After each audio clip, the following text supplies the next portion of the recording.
This is Love Notes, daily devotions from Holy Trinity Lutheran Church. Grace and peace to you. Well, Job continues to place his case before the Lord and to try to silence these so-called friends who have attacked him. He says in chapter 14, verse 7, "For there is hope for a tree." So there's a metaphor here, a symbol, a parable from daily life.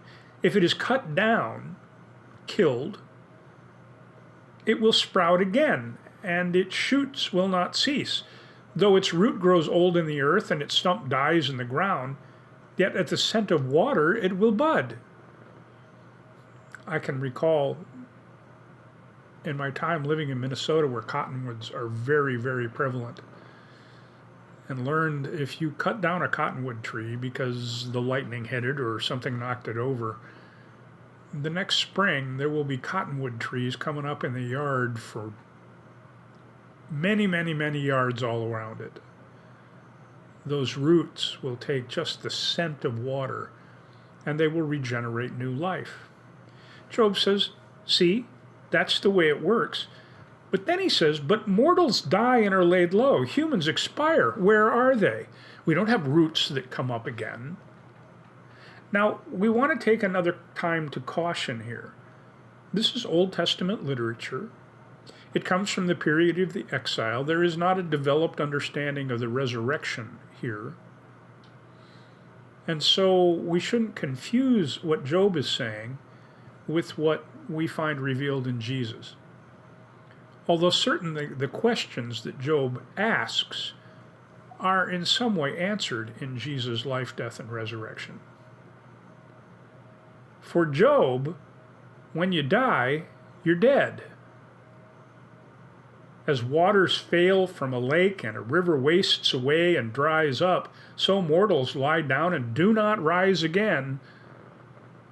Until the heavens are no more, they will not awake or be roused out of their sleep. He says at 13, "Oh, that you would hide me in Sheol." Now, Sheol has been referred to several times. Sheol was an ancient Hebrew understanding of what happened when we died.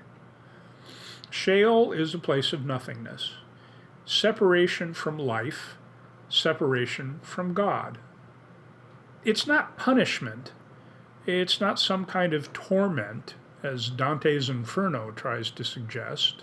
Sheol is a place where you're just done. You aren't anymore. You're held in that. There is no God. There is no family. There is nothing because you are not anymore. So Job says, why don't you just let me go to Sheol, that you would conceal me until your wrath is past. So he's asking for kind of a prison sentence. In the suffering, so that I don't have to suffer anymore, let me go to Sheol and rest. And then when you think that I've been there long enough, you can bring me back up. You can restore me. This really isn't resurrection, at least not in any developed way, but it's a way of saying, enough is enough, God. Let me pay my debt. And then, in this language of serving a sentence in nothingness, then he would be returned, and then like a tree, he would grow. So he's using the tree as a way to say, at least let me be like the tree that's cut down. Cut me down, and then raise me up. Give me a bit of water that I might live again. All the days of my service in Sheol, it says, I would wait until my release should come. I'll be patient. You would call, I would answer you. You would long for the work of your hands, for then you would not number my steps. You would not keep watch over my sin. You'd be satisfied.